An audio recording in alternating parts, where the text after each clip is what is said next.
Faith Races is a motocross ministry. It's basically our mission to go out into the motocross community and partner with God and encouraging those inside this community to initiate or continue their journey with God, their spiritual journey with God.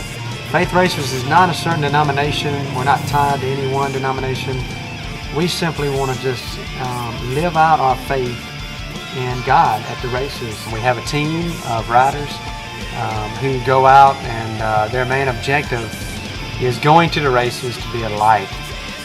You know, under our logo, Faith Racers logo, you'll see that we race to win the ultimate prize. And that's what we're here to convey to this community. That there's a better, much better race that we are pursuing. It's not the motocross race. It's the race to live eternally with Jesus.